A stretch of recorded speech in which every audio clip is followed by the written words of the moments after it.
Dobro wieczór. Sometimes you just need to create a compiler.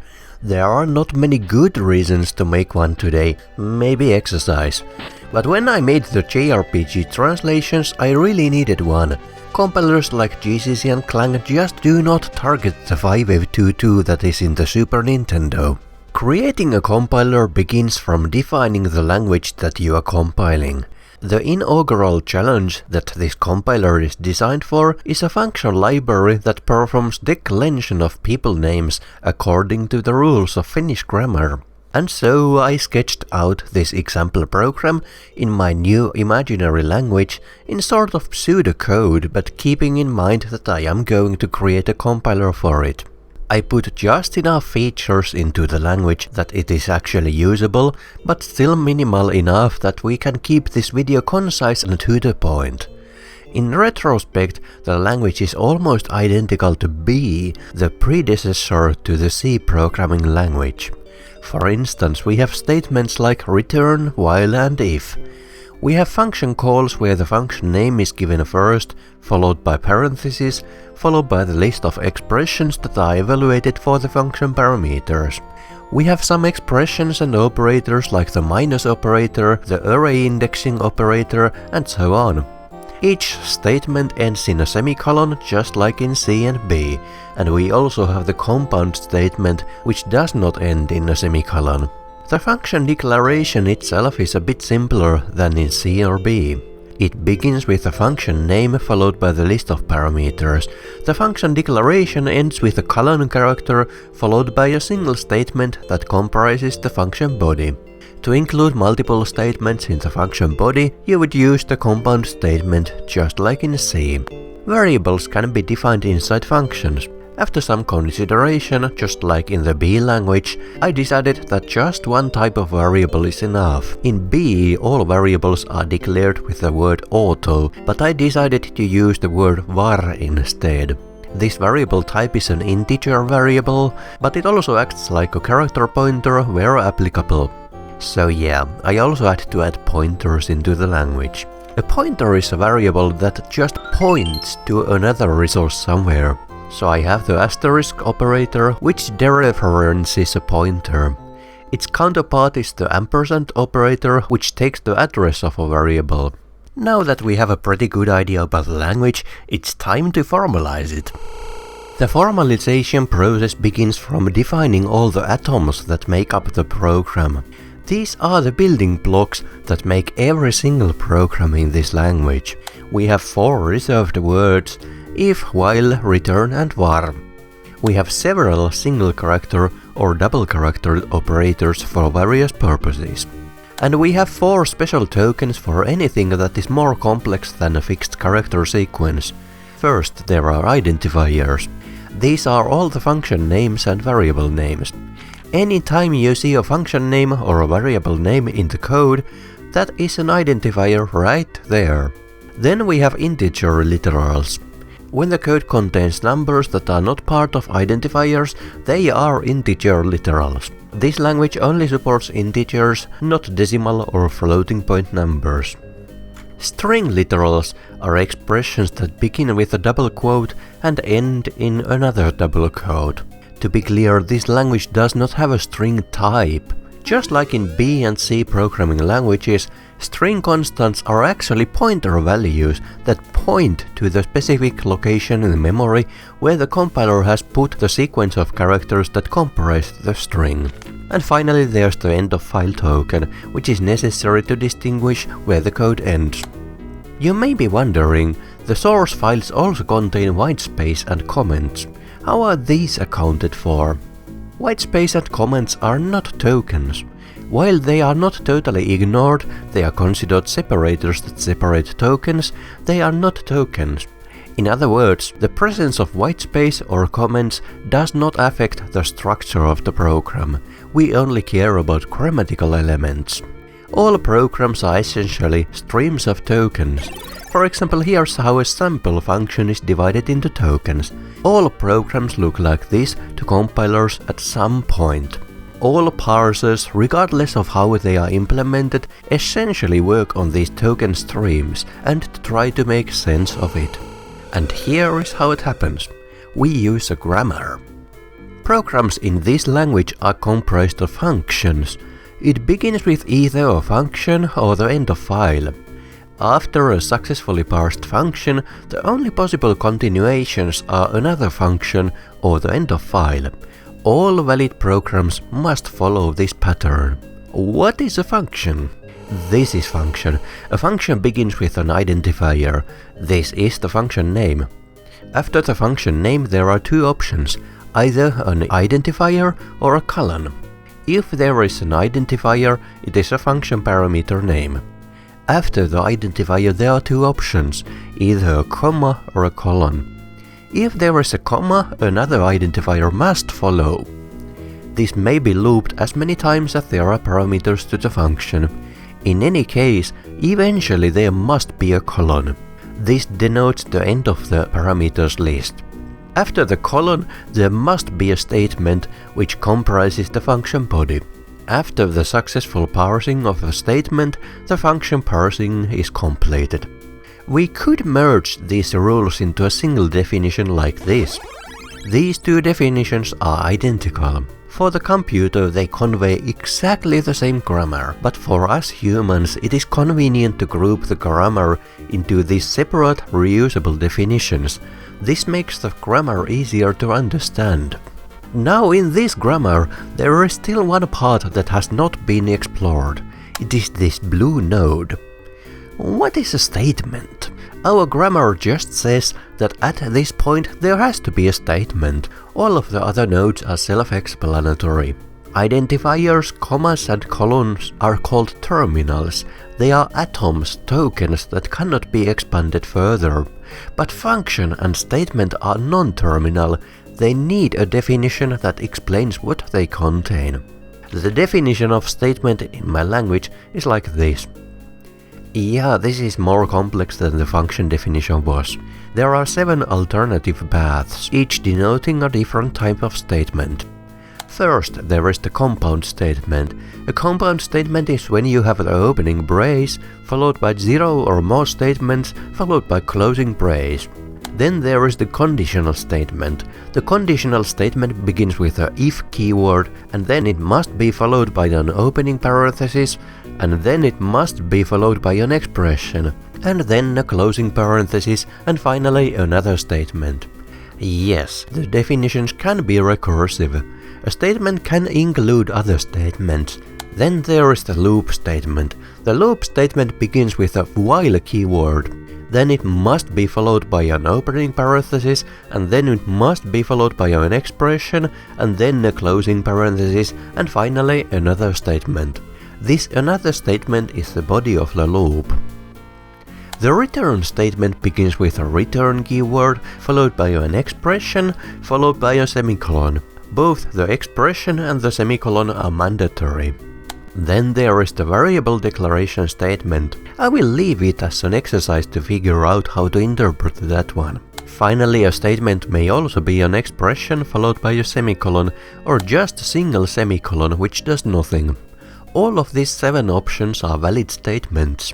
An important trait of this grammar to keep in mind is that at the beginning of the statement parsing, just picking the next token, one token is enough to determine which of these 7 paths to follow.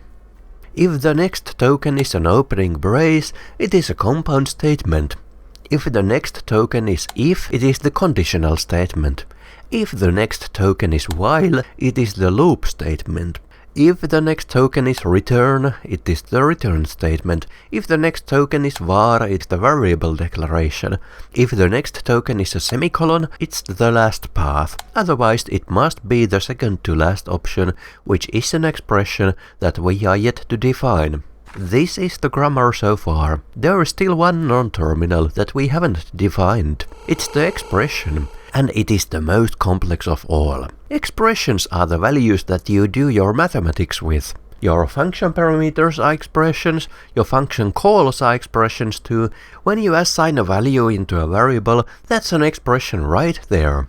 Both the value you assign and the assignment itself. When your code contains an integer literal, that's an expression right there. When your code contains a string literal, that's an expression too. When it contains an identifier, that's also a valid expression, provided that it's in the context where an expression is expected. An expression may begin with an opening parenthesis, followed by an expression, followed by a closing parenthesis. There are a number of different kinds of expressions that I added to this grammar. Binary expressions are your everyday mathematics operators, but also comparison and logical operators. The assignment is also a binary expression. Binary means that there are two expressions and one operator which together become one expression. There are unary expressions. In unary expressions you have one expression and one operator, and together they become one expression. This includes expressions like negating, pointer dereference, pre-incrementing and post-incrementing.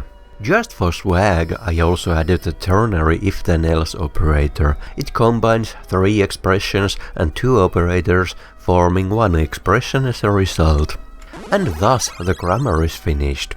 There are no undefined non-terminals left. Now I realize this is not a complete definition. It lacks the operator precedences, but bear with me, it will be coming later at 22:15 in this video. This graph shows how to parse any program in this made-up bee-like programming language.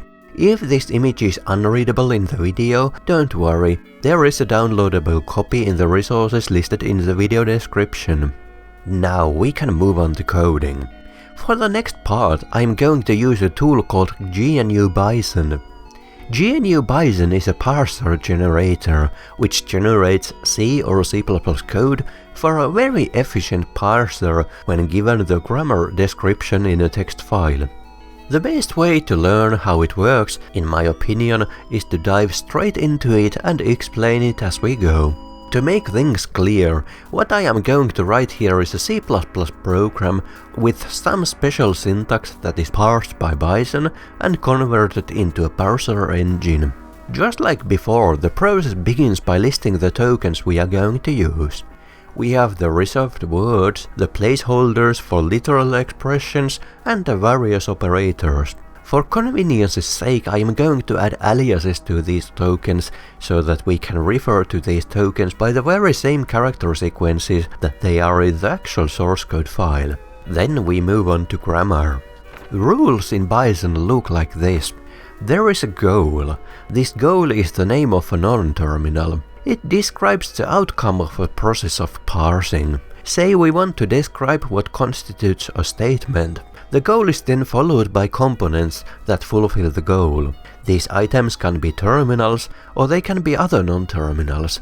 Here, return and semicolon are terminals, but expression is a non-terminal. This sequence of goal and its components is called a rule. One goal may have multiple alternative sequences of components that fulfill the same goal. Each of these alternatives is a separate rule for the same outcome. Now let's study how Bison actually does the parsing. At the core of Bison there are two important concepts, a stack and a state machine. The state machine is a loop where it reads tokens, and based on this token and the current state it chooses what to do. There are two kinds of actions, shift and reduce. Shift means that the parser still needs to read more tokens in order to make a decision. The previous token and its associated data is pushed into the stack. Reduce means that the parser has come into a decision. A particular rule has been matched. When this happens, three things will commence. First, contingent code associated with that rule will be executed. We will get back to that later. Secondly, the components of the rule will be removed from the stack and the product of the rule will be pushed into the stack. There are also other types of actions like errors and the accept state, but these two are the important ones that you need to be aware of. Now let's go back to the example grammar from earlier. These are the four rules in this partial grammar. The state machine generated for this grammar might look like this. Because this is an incomplete grammar, for example expression has not been defined, I have omitted some parts. But the idea is that in each state, the parser looks up the next token and uses that information to choose whether to shift or to reduce next. Here is a brief disclaimer. Now let's go back to the compiler. The first rule is that the library is comprised of a list of functions. What is this functions then? A functions is this sequence, an identifier followed by a parameter declarations followed by a colon followed by a statement, or nothing. The fulfillment of either rule counts as functions.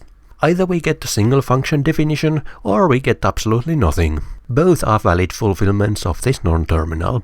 0 or 1 functions. But wait, didn't the grammar at 5 minutes in the video say that there can be any number of functions from 0 to infinity, not just 0 to 1?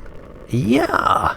Here is a little cheat sheet on how to make rules that contain an indeterminate number of components. The first 3 examples are trivial. These rules have a fixed shape. Either they match the specified number of components or not. The fourth rule specifies that the rule matches if a thing is found, but it also matches if a thing is not found. Any time that 0 occurrences is a valid option, there is an alternative empty rule. The keyword %empty could actually be omitted, but it is best to write code that documents the why, as we have discussed in the previous video. If you need a certain token in the beginning of the sequence, you can put it in the place of the %empty keyword. Anytime the expression or more is found in your grammar, you need recursion. In Bison, the preferred way to do recursion is left recursion, where the rule begins with a reference to itself or to another rule. If recursion is present, there must also be an alternative rule that does not contain recursion. Let's explore how this works. Take the products opt rule for example. First, the parser attempts to parse one of the rules that does not contain recursion. In this case it is the empty rule, rule number 2. This rule matches, so the stack is reduced using rule number 2.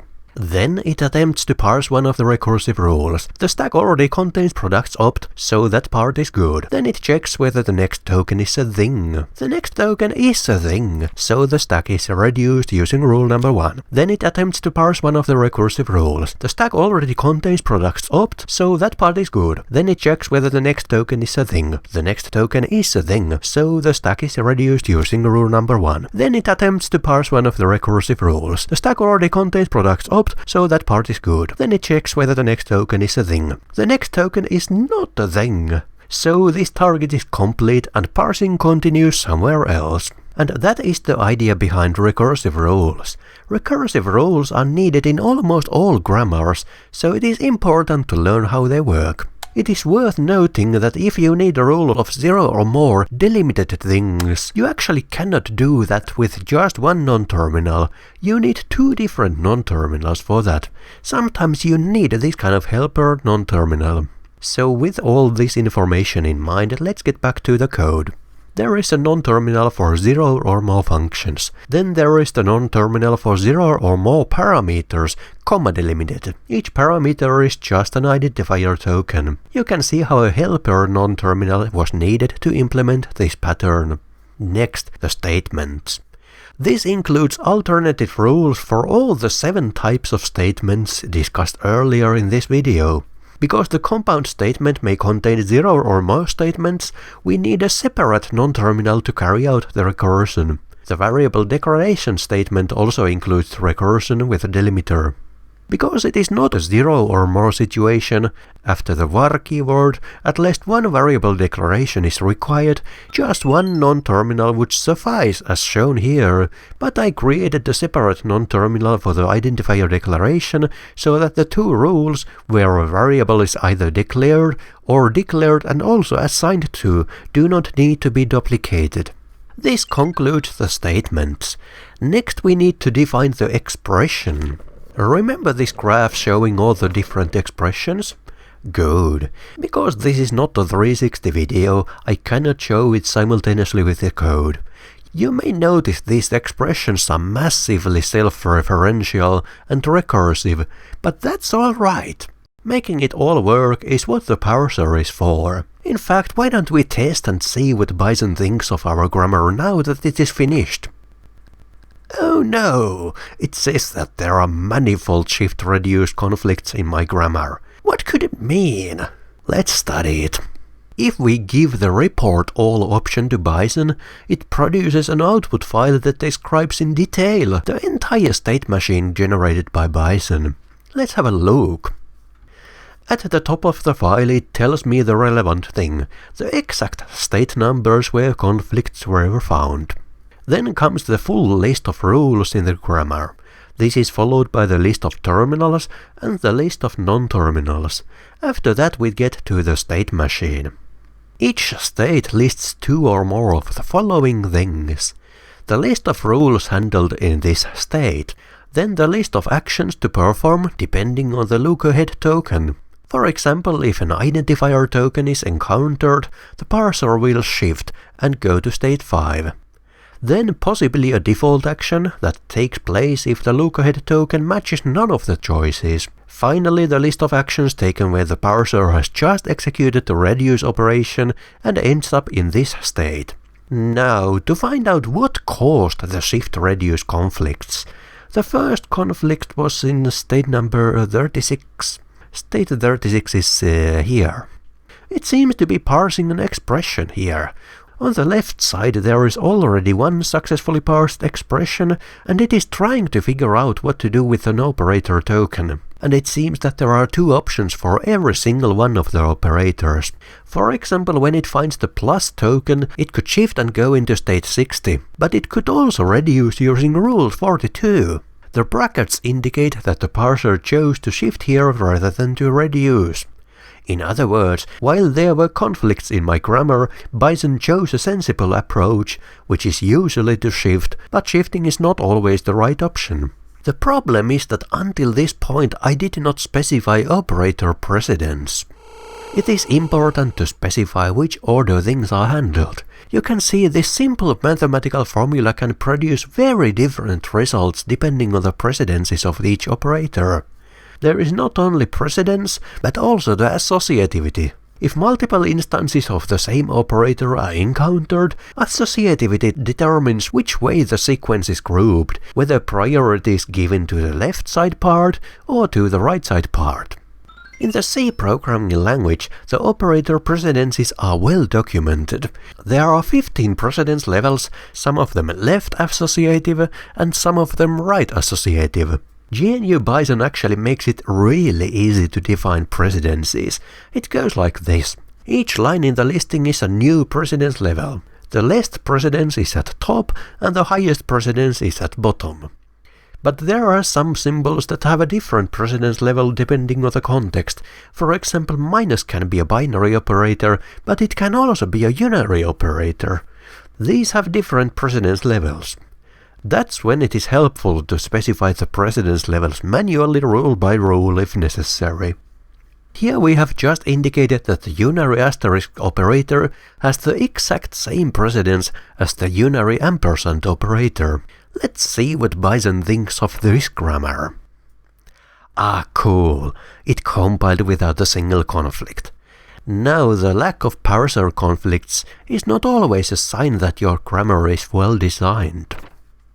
According to the grammar I just wrote, what is this? Is it a function call with 3 parameters? Or is it a function call with 1 parameter that is a comma expression? We have no way of distinguishing between those two. In the grammar I wrote, there is no difference.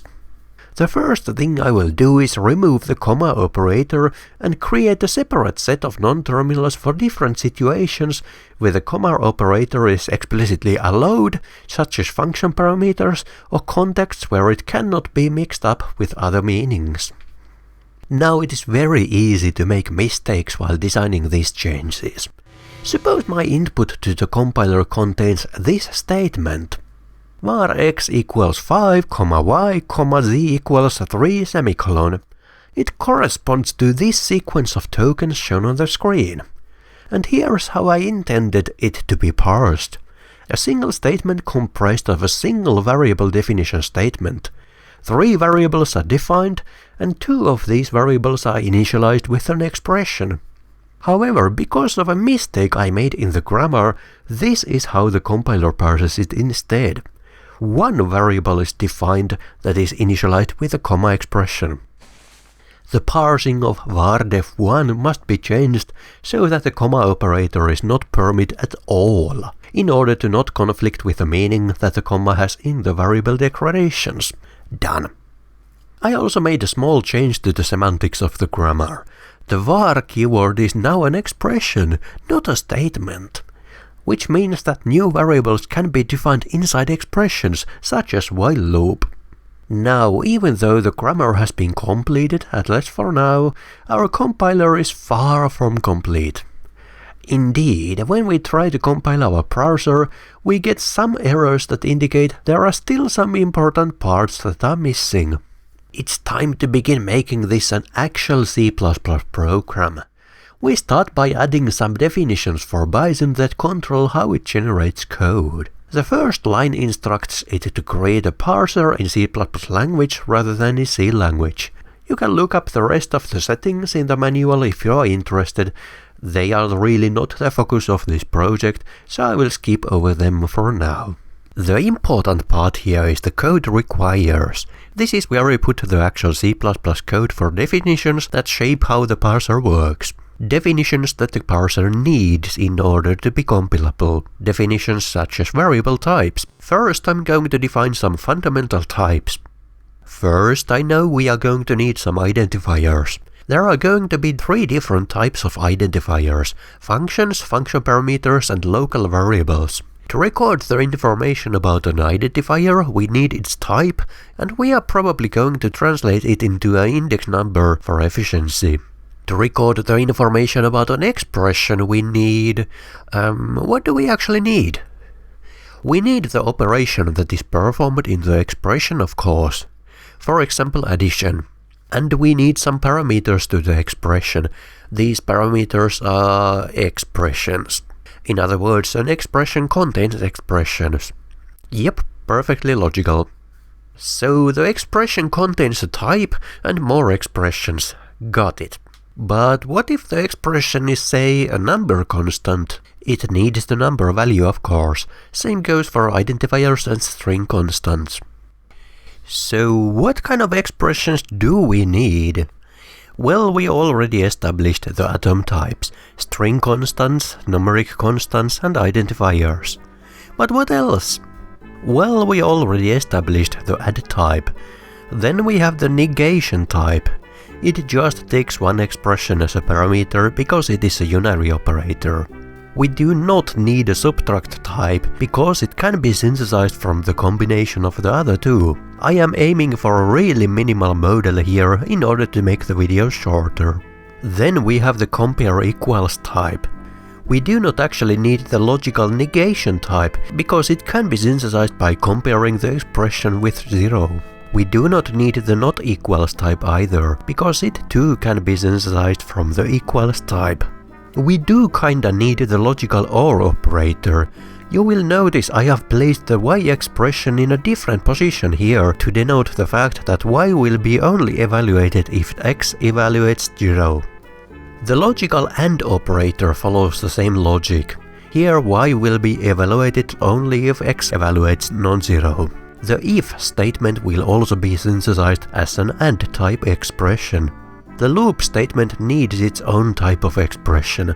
Then there is the comma operator. The comma operator has any number of parameters. All of them are evaluated, but only the result of the last parameter expression is kept. Results of the other expressions are discarded. Now I could synthesize the comma operator by using the combination of the AND operator and the addition operator, but this would be just silly, and it would make the compiler actually much harder to write, so I'm not going to do that. There will be a dedicated expression type for the comma operator. However, I will not create a special expression type for the ternary operator. While my language does support the ternary operator, it will be transparently converted into this rather complex sequence of operations that produces the exact same outcome. All in the name of keeping the compiler simple. Trust me, this is simpler than creating a dedicated expression type for it. Next we have the pointer operations. Remember, I explained pointers at 2:30 in this video? Good. So there is an expression type for taking the address of something and an expression type for dereferencing a pointer. For array indexing, I chose to do exactly the same what the C programming language does. An array indexing is the dereferencing of the sum of two expressions, so a new expression type is not needed for this. Then the assign operator. This obviously needs a separate expression type. How about the assign and modify operators such as plus equals? Nope, we don't need a special type for those. They can be synthesized from components. However, note that my synthesis duplicated the X expression. What if X is an expression that has side effects? In that case, we need a different synthesis for the plus equals operator, where we operate indirectly on X. The same goes with the pre-increment operator. We do not need a special expression type for it. If X has side effects, we synthesize this tree, and if X does not have side effects, we synthesize this tree instead. The post-increment operator is quite tricky. If the address expression has side effects, two different temporary variables will need to be synthesized to deal with the operation. Let's recap. We need the binary addition, the unary negation, the logical equality test, the logical OR and AND expressions, the loop expression, the pointer handling expressions, the assign expression and the comma expression. We also need a function call expression and a function return expression. You may be wondering why I did not create a statement type. The answer is simple. It is simply not really needed. The program becomes simpler when everything is an expression. Loops, conditions, function calls and even function returns. The compound statement is a comma expression. When I make programming videos, I spend a lot of time in trying to make my design as concise as possible. And I mean a lot of time, like months. Every line that I type on a video takes time, and I do not want to waste anyone's time, so I make sure my design does not have too much fluff in it.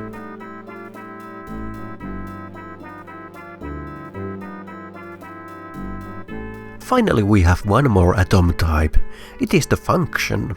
Functions have a name and they have code. They have a number of local variables and a number of function parameters. And that finishes the fundamental types. Next we are getting closer to the actual parsing phase. At the core of the parser is context. Nearly all compilers need some kind of context while they are parsing the code. For example, the compiler might need to tell whether an identifier has already been defined or not. At some point in the code it has not yet been defined, but at some later point it has been defined. Identifiers may also change meaning depending how they are defined. The role of the context is to make all this happen. My parser context deals with three things: the list of identifiers, the list of functions that have been compiled, and the function that is currently being compiled. The list of identifiers forms a stack called scopes. The concept of a scope defines the lifetime of the knowledge about an identifier. The convenience ++ operator creates a new scope and the - operator destroys the current scope. I could have named these differently, of course, but I chose this syntax for convenience. The define function inserts the variable name and its associated information into the current scope. The use function searches all the scopes, latest first, for the supplied identifier name and returns the associated information it found. Here are some utility functions for defining various different types of identifiers: variables, functions, parameters and temporary variables. Now, so far the parser has only concentrated on reading input, but it has produced absolutely nothing. A parser must produce something, or otherwise it's not very useful. Suppose we are creating a parser for configuration files that look like this. The files contain sections, and in those sections there are integer settings. This is how the parser could look like. The configuration file contains 0 or more sections. Each section begins with an identifier in square brackets, and it's followed by 0 or more settings. Each setting is an identifier followed by the equals sign followed by an integer constant. The way you make things happen as things are parsed is by adding semantic actions. Semantic actions are compound statements in C or C++ language that are inserted usually, though not always, at the end of each rule. When Bison compiles your grammar into C or C++ code, it takes these compound blocks verbatim into the program, where they will be run whenever this corresponding rule is matched. The dollar number seen here is a macro that is translated by Bison. Each dollar code refers to a particular element in the parse stack, which takes us right into the next topic, types. If a token carries any information with it other than the token itself, it needs to have a type. For example, an integer variable token probably has an integer value attached to it, and an identifier token probably has information about the identifier attached to it. We will see later how this works in practice, but this is how you tell Bison about the types of tokens. Non-terminals also can have types. Here the type of the section non-terminal is std string. Essentially this is the return value of the non-terminal. Yeah, as in function calls. It's not a function, but it returns a value. So, to make things a bit less tedious to type, I created these two utility macros for specifying the way an expression is passed as a parameter, moving the contents or making a clone. In either case, an R-value reference is produced. Now at the beginning of library parsing, a new scope is created, and at the end, the scope is destroyed. When a function is declared, the function name is first defined in the current scope, and then a new scope is created. When the function has been compiled, the function is added into the context and the scope is destroyed. When parsing function parameters, the identifiers are added into a list of functions parameters. The trivial types of expressions are created by invoking the expression constructor with the associated value. The parentheses in the parentheses expression do not need to be saved anywhere. The task is already over when we are at this stage of parsing. We just take the expression itself. This is pretty mechanical. In each case we simply construct an expression with applicable parameters in order to achieve the structures that were illustrated visually at 2740 in this video. Comments music.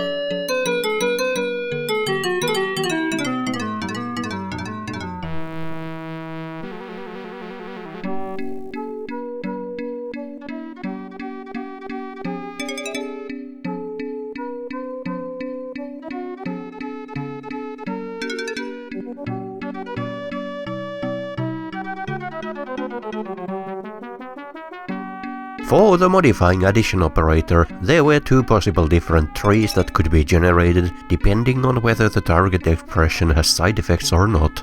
The same goes for all the other read, modify, write operators as discussed earlier. This is where it really pays off that I created all those silly macros and operators earlier in this file.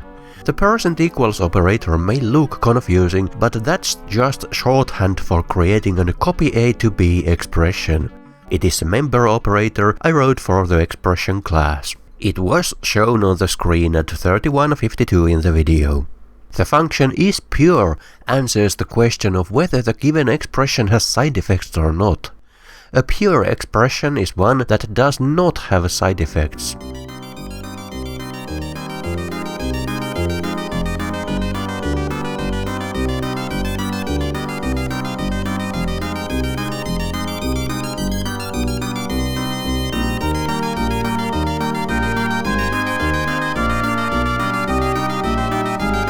Time to check whether it compiles.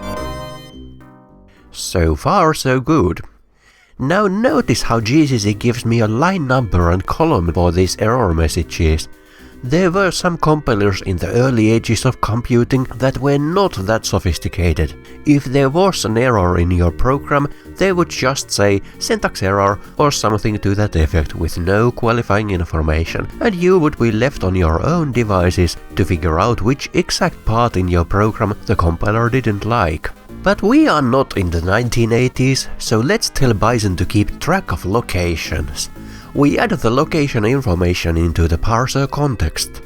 Now we can also do meaningful error messages when resolving and defining identifiers. One error message if a definition fails, and another message when a lookup fails. This brings us to the next very important topic, the scanner, also known as lexer. Remember the compiler error from a few seconds ago? It complained that a function called YYLex was not defined. Lexer, short for lexical analysis, is the subroutine or program that takes a character stream such as a file and converts it into a stream of tokens. This process is called tokenization. There are countless ways to do tokenization. It is not very difficult to write one from scratch, but for efficient code and for faster production, it is wise to use an existing lexer generator. Flex is probably the best known program that generates lexers, but my current favorite is RE2C. Using RE2C is very simple, you are watching it right now, so I'll just explain what is being accomplished. First, the keywords. I added 4 as a synonym for while, just for the fun of it. Then the multi-car operators such as logical binary operators. Whitespace gets processed here as well. You can notice RE2C supports regular expressions. RE2C basically converts all these expressions into a single discrete finite static machine and outputs it as very efficient C code. Like in Bison, you can and essentially must attach semantic actions into each of these tokens. Here the semantic actions tell which token to return from this function. The job of this function, YYLex, is to return the next token after all. Whitespace does not produce tokens. Instead we just rerun the tokenizer using recursion. A goto statement would work just as well, but I know you people hate those, so I used recursion instead. For anything that does not match these patterns, this final rule catches it. This includes single character tokens like the equals sign. Finally, some definitions to make RE2C understand what kind of data we are dealing with. Oh, but wait, we totally forgot about identifiers as string and integer literals. This poses a problem. We need to return 2 things at once. Not only the token name, which is identifier for example, but also the attached information, which is the actual name of the identifier. How do we do that? Let's take a look at the code generated by Bison for a moment. The return value of YYLex appears to be a symbol type. This is a type def that comes from Bison. So there are dedicated functions for constructing the symbols with the metadata to go with the symbol. Gotcha. And what these functions do is simply construct the symbol type using the token value as a parameter. That is good to know, that you can simply construct the symbol type like that. So instead of returning tokens directly, we call this make function. The make function also receives the metadata, such as the string literal or the integer value. Now for the single character tokens like the plus operator, we must construct the symbol type directly. Now remember the part about context and locations. This is where we must keep track of which line and column we are in the source code file. Bison offers a handy interface for that. First, we call the step function. This saves the beginning of the next token. Then at the end of each token we call a function that updates the end position for the token. Advance the location by lines or columns. But wait, this is so much code repetition. I hate code repetition. Can't we make this more clever? Turning stupid things into clever things is what I enjoy most about programming, so let's add a lambda function. With the help of this lambda function, the semantic actions for these tokens become much shorter. Let's see. The other function that GCC was complaining about was the error reporting function, so let's do that now. Simply report the file name, the line number, the column range, and the error message, like any other compiler does. Done. Now we only need the main program, so that we can run this thing. In the main program we do the following things. Read the source file into a string. Initialize the parser and its context. Parse the source file. Take the result from the parser's context. Done for now. Now let's see how it works. Let's try the parser with this tiny example. Well, that was a bit anticlimactic. But you know the Unix idiom, no news is good news. To make sure the parser actually works, let's try it with a source file that contains an actual error. Well, look at that! It identified the typo correctly. How about syntax errors? It would seem to identify syntax errors correctly. Maybe the error reports could be better, but for now this is an ample result. It shows that it validates the grammar correctly, but we have no idea whether it parsed it properly, as in whether it made these nice tree structures or not. Let's add some code to visualize the structures it created.